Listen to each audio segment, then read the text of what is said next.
Hi, my name is Grace Tan. My name is Kayla Toy. I'm Angela Lynn. I'm Azalea Becker. And Nicole Danuwidaja, who isn't here, was a significant part of our team and helped us a lot.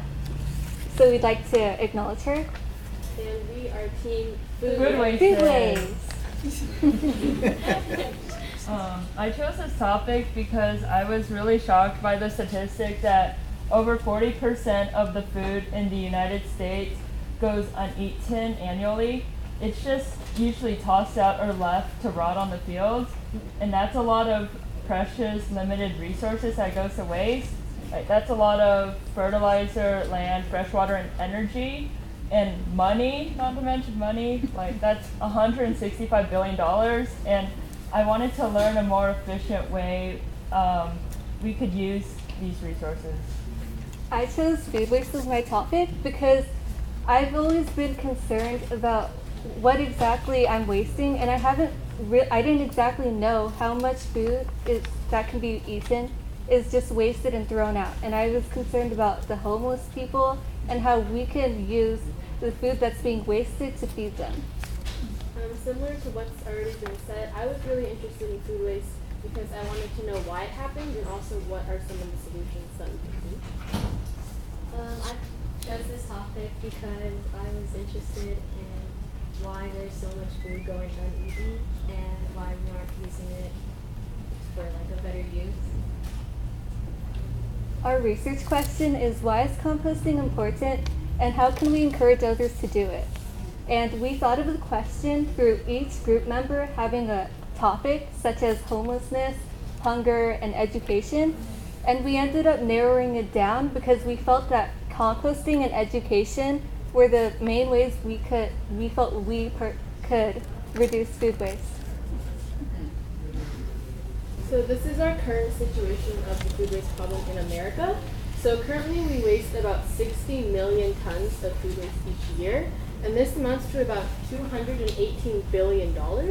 And in addition to this money, it also takes up a lot of our resources, like 21% of our fresh water, 18% of our cropland, 19% of fertilizer, and it takes up 20 to 30% of the space in our landfills. And the average 4-person family spends about $1,500 each year on food that just ends up in the trash. And now composting is an easy solution for all of this uneaten food. 5 million tons of food goes uneaten, $20 billion is spent, and 20 million tons of greenhouse gases are used. Did you all know that the average American wastes 25 pounds of food per person per day, per month? And 96% of that food waste ends up going into landfills, which contributes greatly to greenhouse gas emissions. And if food waste were a country, it would be the third leading cause of greenhouse gas emissions behind the US and China, with 6.7% of greenhouse gas emissions coming from food waste. What exactly is food waste? Food waste is any scraps of food, such as fruits and vegetables, from your plate that ends up being thrown away and not used for another purpose. 30 to 40% of all food consumed, all food produced for consumption ends up being wasted and not composted. 72% of Americans don't compost. And composting is an easy solution for food waste not to be thrown into landfills and contribute to global warming.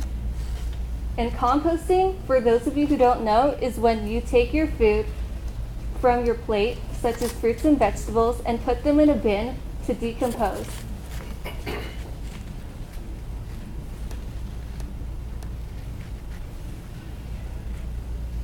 So our team conducted a survey of about 110 people, from a majority of them being the ages of 13 to 21. And one of our questions was, how often do you compost? And we had them vote for a scale from 1 to 5. And 1 would be never and 5 would be always. And as you could see, if you add up all the numbers of people who voted from 3, 4, and 5. If you add them up, that's still less than the number of people who said a 1, which is never. You can see a lot of people don't compost.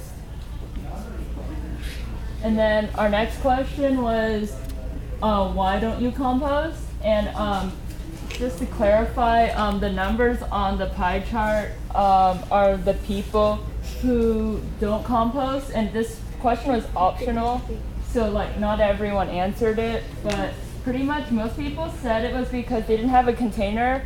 And to clarify what that means by not having a container, it means that they don't have the materials or resources.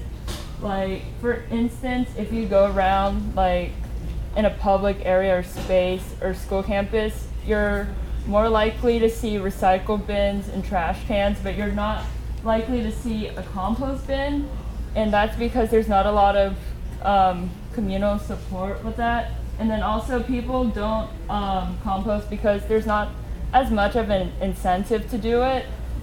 Like when people recycle, they get paid for it. And actually 72% of Americans don't compost, whereas 75% of Americans do recycle, and that's because there's a lot more support for it, and it's a lot more convenient. So we think if communities were more supportive of it and made it a lot easier, a lot more people would be willing to do that. Another question we asked on our survey was, what foods do you waste the most? And we gave them options. As you can see there, when meat came in as the highest, but vegetables and fruits are also the highest. But those are the two easiest things to compost, and we could easily be composting those instead of putting them into landfills, and those would be cutting down on the supplements that we use on the nutrients that we're trying to grow.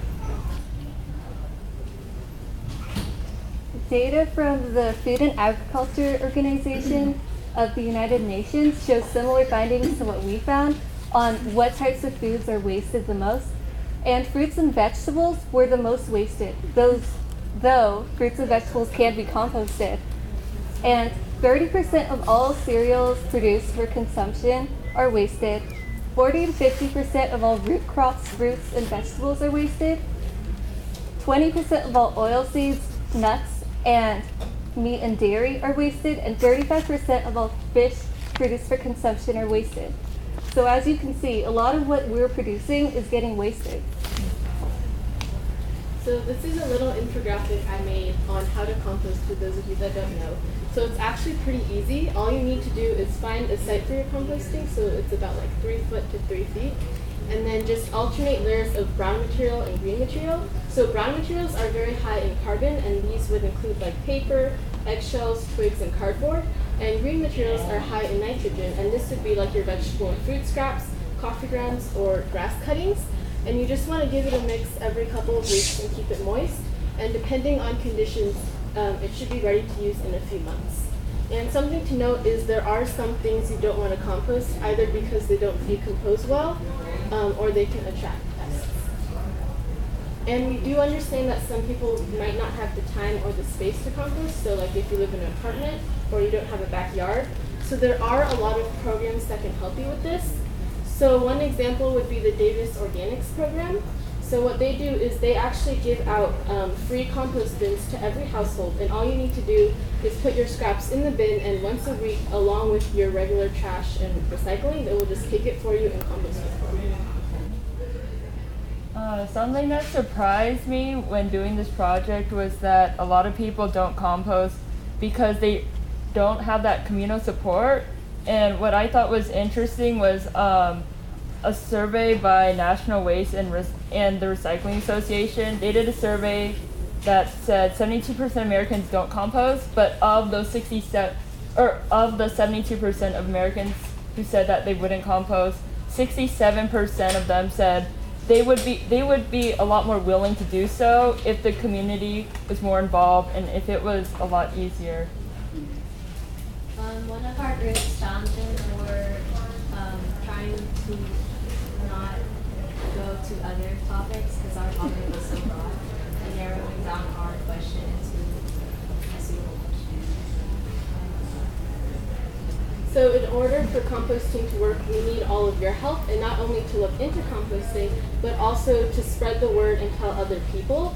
And right now, like when you ask the question, what do you think is harming the earth most people would think of things like gas from factories, oil spills, or car emissions. And while these are super important and do deserve our attention, food waste is a multi-billion problem, and it also deserves our care and our attention. And because food is so easily accessible in like grocery stores, it's easy sometimes to forget where it really comes from. But we need to keep this in mind, especially with our rapidly growing population. And composting is a huge step in being able to reduce food waste and also feed our new population. Thank you for listening. The program in Davis, is it just for people who live in Davis? Or can you live somewhere else and Davis will give you that little green cart and come pick it up? I would assume it's probably most of Davis. Like if you live like an hour away, I don't know if they would go out of the way and like drive. Does Sacramento have any comparable program? I know there is a like curbside green program. So they have like a green waste cart, and you can come and like drop off your scraps there, and then they will compost it. Awesome, thanks. Any questions? Thank you very much.